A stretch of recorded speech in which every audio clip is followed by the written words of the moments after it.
नमस्कार, खबर उत्तराखंड में आप सभी का स्वागत है। मैं हूं आपके साथ ऋचा सिंह। बड़ी शुरुआत करेंगे पर उससे पहले एक नजर सुर्खियों पर। कोविड के साथ डेंगू की रोकथाम के लिए सीएम त्रिवेंद्र सिंह रावत ने की बैठक। वीडियो कॉन्फ्रेंसिंग के जरिए डीएम से की बातचीत। कई अहम मसलों पर हुई चर्चा। केदारनाथ यात्रा के पड़ावों पर अव्यवस्थाओं का बोलबाला। बाहरी राज्यों से आने वाले तीर्थयात्रियों को उठानी पड़ेगी दिक्कतें। त्रिवेंद्र सरकार का बड़ा फैसला। हर की पेड़ी से होकर बहने वाली गंगा की नहर को देवधारा घोषित करने की सरकार। देश भर के तीर्थयात्रियों के लिए खुली चारधाम यात्रा। साथ रखनी होगी कोविड नेगेटिव रिपोर्ट। आरटी-पीसीआर की जांच रिपोर्ट जरूरी। उत्तराखंड में 5,700 पार पहुंची कोविड संक्रमितों की संख्या। एक दिन में 272 पॉजिटिव केस मिले। कॉर्बेट टाइगर रिजर्व की पाखरो रेंज से बनेगी झील। पर्यटक उठा सकेंगे बोटिंग का लुत्फ। आप देख रहे हैं के न्यूज, खबरों का सारथी।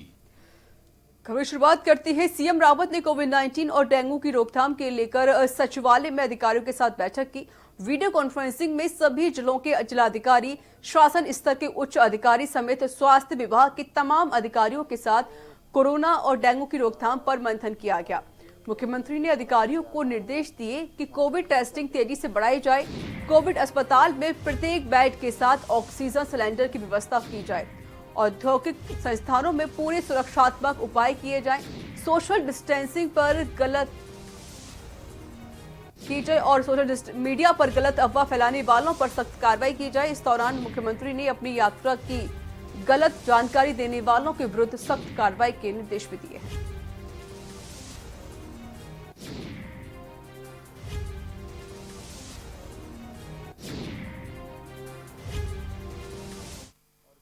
हाँ, कुछ चीजें सामने आई हैं कि लोग गलत बताते हैं कि उनको कहाँ जाना है, वो कहाँ से आ रहे हैं। और एक केस ऐसा भी आया कि जो क्वारंटीन में जिनको रखा गया था और वो वहाँ से कहीं निकल गए। एक केस आया है मात्र इस एक हफ्ते में, और इसलिए सर्विलांस को और एक्टिव करने को कहा गया है। वन पंचायत सलाहकार परिषद के अध्यक्ष दर्जा राज्य मंत्री वीरेंद्र सिंह बिष्ट ने द एशियन अकेडमी चैकोड़ी में सत्कर्मा मिशन के द्वारा चलाए जा रहे पौधारोपण में हिस्सा लिया। इस दौरान वीरेंद्र सिंह ने कहा कि पर्यावरण संरक्षण के लिए पौधारोपण अधिक से अधिक करना चाहिए। सभी वन पंचायतों के द्वारा बृहद स्तर पर पौधारोपण अभियान चलाया जा रहा है। बरसात के मौसम में भी लगातार पौधारोपण करने की अपील की है।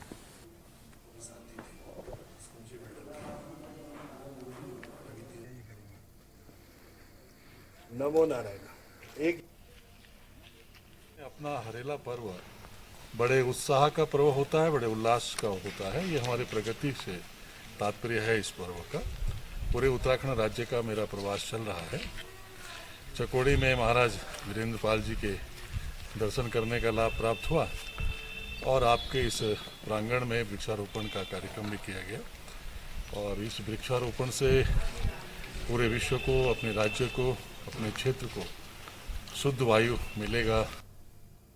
रुद्रप्रयाग जिले में मंदाकिनी नदी के दाईं और वसा विकासखंड जखोली का चंद्रोला गांव प्यासा है। पिछले 6 माह से गांव में पानी का संकट बना हुआ है। पानी के लिए ग्रामीणों को मीलों पैदल चलना पड़ता है और पीठ से पानी ढोना भी पड़ता है। ग्रामीणों की समस्या से क्षेत्रीय जनप्रतिनिधियों को कोई लेना देना नहीं है। बता दें, विकासखंड जखोली के ग्राम पंचायत शीशों, कुमड़ी और जेली का हिस्सा चंद्रौला गांव के लोग पेयजल संकट झेल रहे हैं। स्थिति ये हो गई है कि ग्रामीण 1 से 1.5 किलोमीटर पैदल चलकर मंदाकिनी नदी से पानी लाने को मजबूर है। कई बार ग्रामीणों को मजबूरी में मटमेला पानी भी लाना पड़ता है। कुछ परिवार ऐसे भी हैं जो पानी लाने में असमर्थ हैं। ऐसे में लोग घोड़ा खच्चर के माध्यम से पानी ला रहे हैं, लेकिन इन्हें 100 लीटर पानी के लिए 100 रुपए खर्च करने पड़ रहे हैं।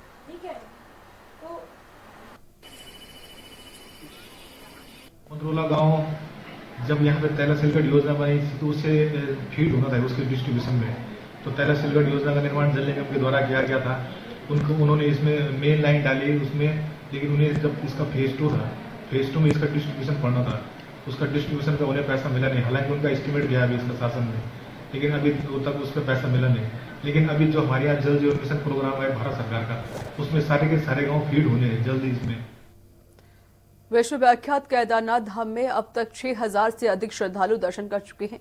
बारिश और ठंड के मौसम के बीच भी प्रत्येक दिन 200 अधिक भक्त केदारनाथ धाम पहुंच रहे हैं। भक्तों की चहलकदमी से बाबा केदार की नगरी जयकारों से गुंजायमान है। जब देश के अन्य हिस्सों से भी भक्तों को धाम आने की इजाजत मिलने के बाद यात्रियों की संख्या में और इजाफा होगा, लेकिन गौरीकुंज से केदारनाथ यात्रा पहाड़ के बीच एक भी दुकान न होने से तीर्थयात्री परेशान हैं। तीर्थयात्रियों को पानी की बोतल तक नहीं मिल पा रही है, जबकि शौचालय की सुविधा भी नहीं मिल रही है। शौचालयों में गंदगी फैली हुई है, जिस कारण तीर्थयात्री नाक में रूमाल लगाकर यात्रा कर रहे हैं। धाम में फैली अव्यवस्थाओं से तीर्थयात्री परेशान हैं।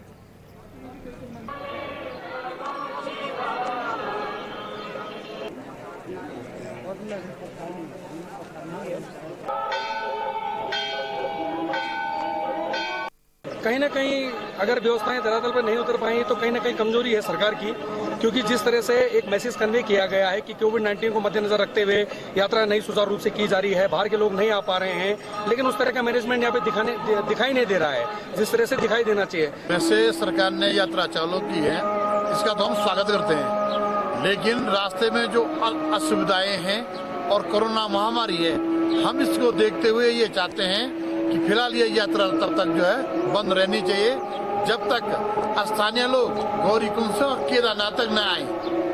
और यहाँ पर न तो मेडिकल की सुविधा, न खाने की सुविधा, न पानी की सुविधा और न रेंट सेंटर की सुविधा। और इस कोरोना महामारी को चलते हुए अभी फिलहाल जो है 2 महीना तक तो यात्रा बंद रहनी चाहिए। केदारनाथ धाम के तीर्थ पुरोहित सरकार के साथ ही देवस्थानम बोर्ड के खिलाफ आक्रोशित हैं। तीर्थ पुरोहितों का आरोप है कि देवस्थानम बोर्ड के अधिकारी केदारनाथ धाम के स्थानीय लोगों को विश्वास में लिए बगैर ही धाम में मनमर्जी का काम करा रहे हैं।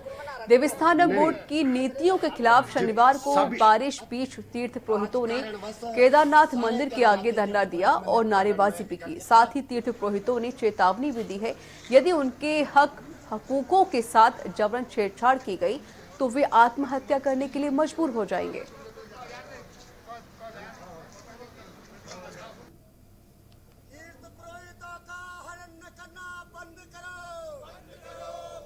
यार शासन प्रशासन ने बिना तीर्थ पुरोहितों को विश्वास में लिए हुए जबरदस्ती तीर्थ पुरोहितों के मकानों में रंग लगाना प्रारंभ कर लिया है। रंग का अर्थ है कि मकानों को तोड़ना इन्होंने, और जबरदस्ती बिना हमको पूछे हुए मास्टर प्लान यहाँ पर कर रहे हैं। और इस बीच वक्त एक छोटे से ब्रेक का है, ब्रेक के बाद जल्द हाजिर होंगे।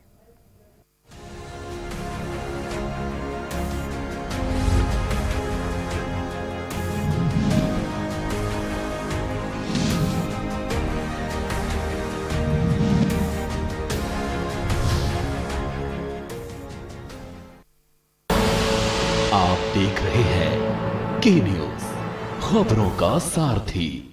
मुख्यमंत्री लाए हैं प्रदेश के युवा और उत्तराखंड लौटे प्रवासियों के लिए मुख्यमंत्री स्वरोजगार योजना। इस योजना के तहत प्रदेश के कुशल और अकुशल दस्तकार, काश्तकार, हस्तशिल्पी और बेरोजगार युवा कोई भी कारोबार शुरू कर सकते हैं, जैसे मुर्गी पालन, डेयरी खोलना, खुद का मिल्क बूथ शुरू करना, मछली पालन, ढाबा, रेस्टोरेंट, दुकान खोलना, ब्यूटी पार्लर आदि। इस योजना के तहत पात्र आवेदकों को राष्ट्रीयकृत बैंकों, सहकारी बैंकों और क्षेत्र ग्रामीण बैंकों से लोन मिल सकेगा। लोन पर सब्सिडी भी मिलेगी। मैन्युफैक्चरिंग क्षेत्र में अधिकतम 25 लाख और सर्विस सेक्टर में अधिकतम 10 लाख तक का लोन मिल सकता है।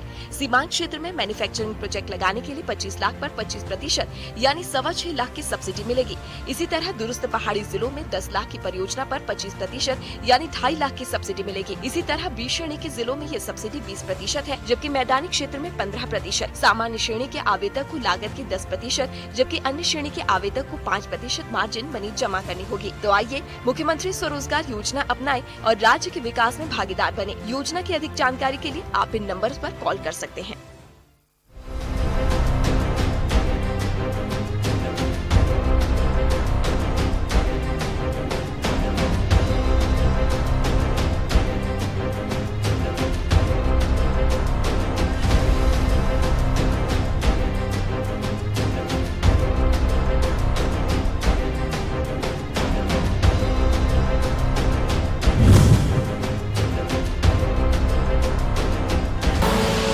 आप देख रहे हैं के न्यूज, खबरों का सारथी।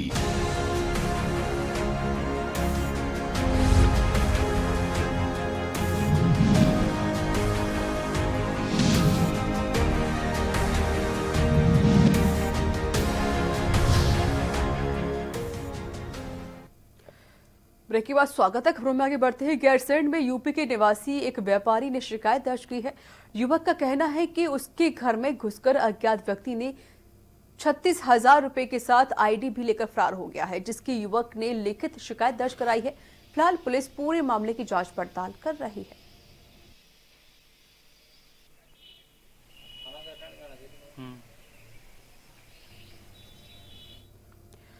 काशीपुर में स्थानीय प्रशासन के द्वारा बीते 12 जुलाई को शहर के 10 स्थानों पर कंटेनमेंट जोन घोषित करने के बाद वहां लगाई गई बैरिकेडिंग 14 दिन की अवधि पूरी होने जा रही है।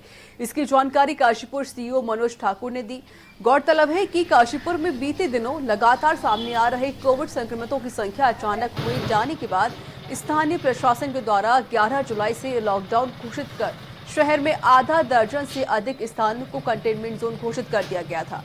उन्हीं में से 10 कंटेनमेंट जोनों को आज 14 दिन की अवधि पूरी होने के बाद आज समाप्त कर दिया जाएगा। देखिए, 15 तारीख को करीब 10 कंटेनमेंट जोन जो हैं वो नए बनाए गए थे और 14 दिन की अवधि के लिए बनाए गए थे और उनका समय अवधि पूर्ण होने पर जो है वो आज रात तक रहेंगे। उसके बाद ये ख़त्म हो जाएंगे और इस बीच जो है पुलिस द्वारा इसमें ड्यूटी करी गई। अगर किसी ने उल्लंघन किया है तो उन पर मुकदमा दर्ज करने की कार्रवाई करेगी। सरकार भले ही दूरस्थ क्षेत्रों में विकास के लाख दावे कर ले, लेकिन नैनीताल के भीमताल ब्लॉक में ब्यूटी ग्राम सभा का तोक मोरा ग्राम दुर्गम गांव में शामिल हो गया है। यही कारण है कि यहां के लोग सड़क मार्ग नहीं होने से आदिवासियों की तरह जीवन यापन करने के लिए मजबूर हो गए हैं। बता दें, अत्यधिक बरसात में फिसलन के कारण 85 वर्षीय चंद्रा देवी अपने घर की ही सीढ़ियों में फिसलकर गंभीर रूप से घायल हो गई, जिन्हें गांव के ही कुछ युवाओं ने प्लास्टिक की कुर्सी पर बिठाकर बारी बारी से उन्हें पीठ पे लादकर 3 किलोमीटर फिसलन भरे पैदल पहाड़ी रास्तों की पगडंडियों और बरसाती नालों का सफर तय कर भुजिया घाट मोटर मार्ग तक पहुंचाया, जहां उन्हें हल्द्वानी इलाज के लिए भेज दिया गया है।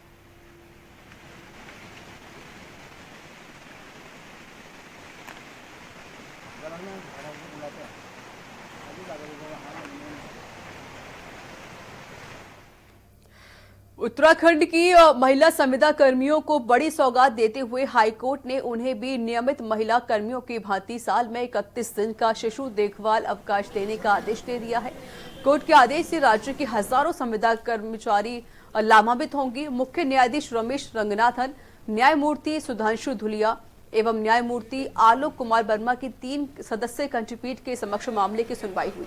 मामले के अनुसार गढ़वाल में तैनात आयुर्वेदिक चिकित्सक डॉक्टर तनुजा तोलिया ने 2018 में पुत्र के जन्म होने के बाद बाल्य देखभाल अवकाश नहीं मिलने पर हाईकोर्ट में याचिका दायर की थी। हाईकोर्ट के मुख्य खंडपीठ ने डॉक्टर तनुजा तोलिया की याचिका पर सुनवाई करते हुए ये अहम फैसला लिया है, जिसमें 30 मई 2011 के शासनादेश के आधार पर अब महिला संविदा कर्मी भी बाल्य अवकाश के लिए पात्र होंगे। कोर्ट ने साफ किया है कि महिला संविदा कर्मियों को 2 साल का अवकाश न देकर 1 साल में 31 दिन का ही बाल्य देखभाल अवकाश दिया जाएगा।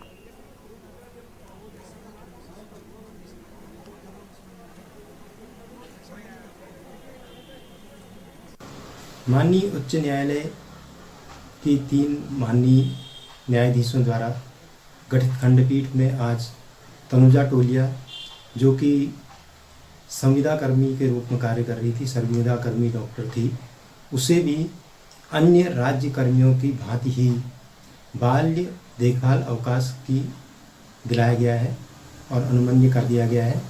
माननीय उच्च न्यायालय के पूर्व फैसले पर, जो कि माननीय न्यायमूर्ति राजीव शर्मा जी द्वारा पारित था दीपा शर्मा वाले मामले में, उसी में एक खंडपीठ का गठन किया गया था, जो माननीय 3 जजों की खंडपीठ थी। उत्तराखंड में चारधाम यात्रा देश भर के श्रद्धालुओं के दर्शन के लिए शर्तों के साथ खोल दिया गया है। इस संबंध में मुख्यमंत्री ने बताया कि कोविड के कारण बहुत से लोग अपने घरों में कैद हो गए हैं और बाबा बद्री कैदकार के दर्शन करना चाहते हैं और कई लोग मन्नत भी मानते हैं, लेकिन कोविड की वजह से नहीं आ पा रही है, जिसको देखते हुए सरकार ने कुछ शर्तों के साथ देश भर के श्रद्धालुओं के लिए यात्रा को खोला है। हमें उम्मीद है कि प्रदेश में बड़ी संख्या में लोग चारधाम यात्रा करने पहुंचेंगे।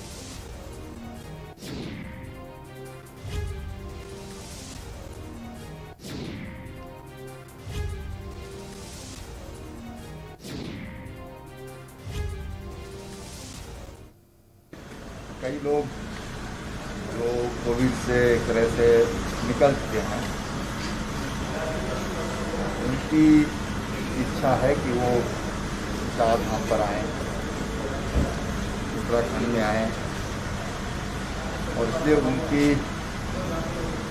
इच्छा का सम्मान करते हुए चारधाम को खोला गया है।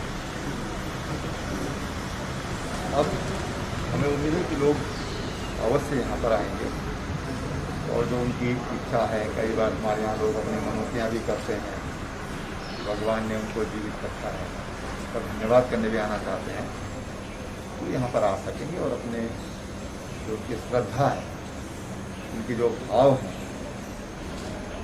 उनको प्रकट कर पाएंगे।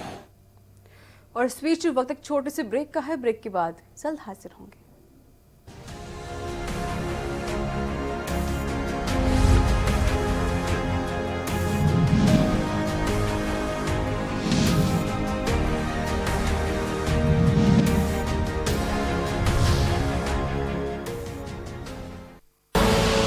आप देख रहे हैं के न्यूज, खबरों का सारथी।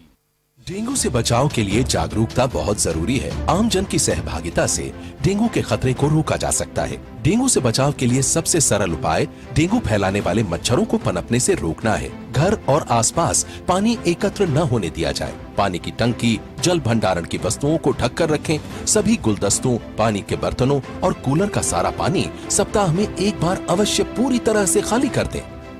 प्रिय प्रदेशवासियों, डेंगू का सीजन शुरू हो गया है, इसलिए मैं सभी उत्तराखंड वासियों से कहना चाहूँगा कि हम लोग कहीं पर भी अपने घर के आसपास, घरों के अंदर गमले होते हैं, उसमें अगर पानी एकत्रित होता है तो उसमें भी इसकी संभावनाएं होती हैं।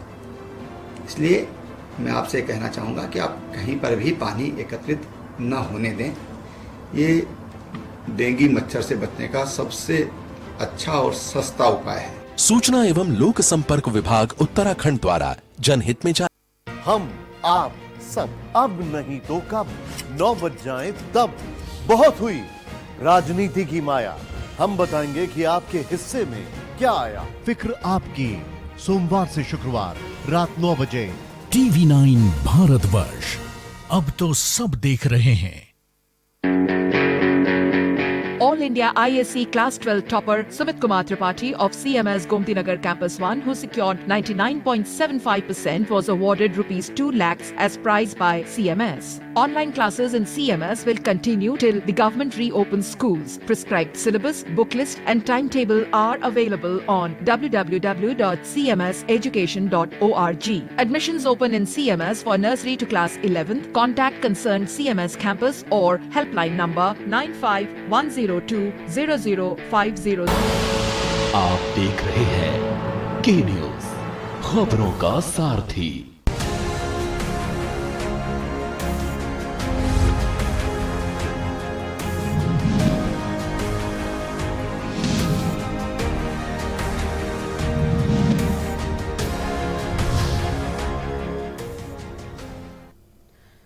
ब्रेक के बाद स्वागत है। खबरों में आगे बढ़ते हैं। नैनीताल के सुआलबाड़ी क्षेत्र में देर रात एक कार अनियंत्रित होकर गहरी खाई में गिरने के बाद कोसी नदी में समा गई। स्थानीय लोगों ने खबर की पुलिस को सूचना दी, जिसके चलते मौके पर पहुंची SDRF की टीम ने रेस्क्यू कर तीनों शवों को नदी से बाहर निकाला। वहीं पुलिस ने तीनों शवों को कब्जे में लेकर पंचनामा करके पोस्टमार्टम के लिए भेज दिया है और पूरी जांच पड़ताल शुरू कर दी है।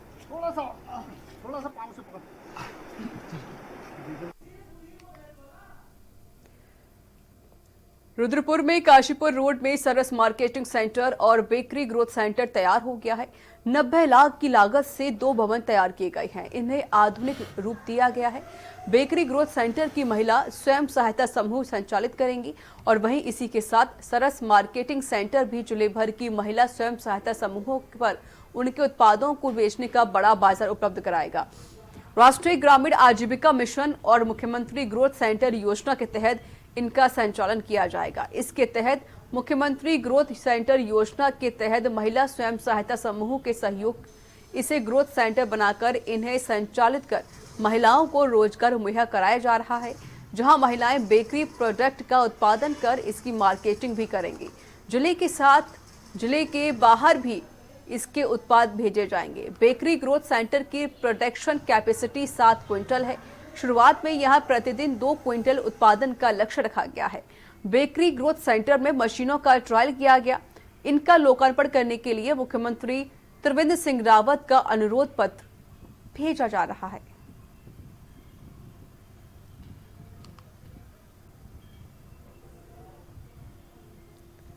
हुआ करता था जिसको हमने रेनोवेट करके बहुत अच्छे लुक में एक तैयार किया है।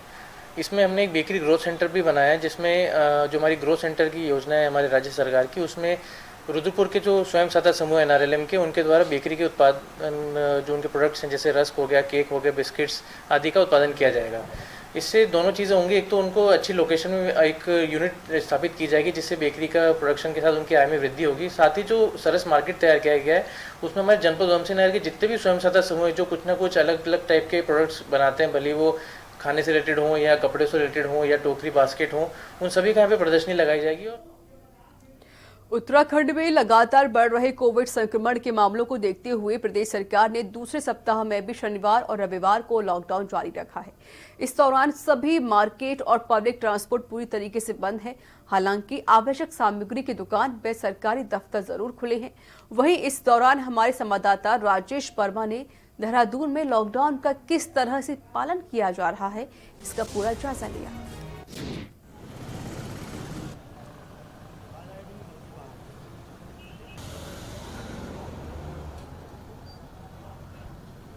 देखिए, ऐसा है, लॉकडाउन है, जो लॉकडाउन का पालन जिनके द्वारा नहीं किया जा रहा है उनके विरुद्ध जो आपदा अधिनियम में जो कार्रवाई है वो की जा रही है। बाकायदा इस लॉकडाउन है लेकिन पूर्ण लॉकडाउन नहीं है, क्योंकि सब्जी, दूध वगैरह, मेडिकल फैसिलिटी और अन्य कुछ स्वास्थ्य सेवाएं भी खुली हैं। लगातार बढ़ती कोविड की संख्या को देखते हुए सरकार का जो दूसरे सप्ताह में शनिवार और रविवार का बंद का आह्वान है, वो आप देख सकते हैं कि लगातार राजधानी में जो है बाजार बंद है। ज़रूरत की सामानों की जो चीज़ें हैं वो उसके लिए छूट दी गई है, चाहे वो खाद्य सामान से जुड़ी कोई आवश्यक वस्तुएं हैं, मेडिकल से संबंधित कोई आवश्यक वस्तुएं हैं, तमाम वस्तुओं को लिए सरकार द्वारा जो है फिलहाल छूट दी गई है। सप्ताह में 2 दिन शनिवार और रविवार के दिन जो है पूर्ण रूप से लॉकडाउन रहेगा और 4 जिलों को चिन्हित किया गया है फिलहाल, क्योंकि जिस तरीके से लगातार संख्या बढ़ रही है, संख्या बढ़ने की वजह से हरिद्वार, राजधानी देहरादून और नैनीताल और हल्द्वानी सहित तमाम जो 4 जिले हैं इनको पूर्ण रूप से लॉकडाउन किया गया है। वीडियो जर्नलिस्ट लईक अहमद के साथ मैं राजेश वर्मा, के न्यूज़ इंडिया, देहरादून। तो इसी के साथ उत्तराखंड की खबरों में इतना ही। नमस्कार।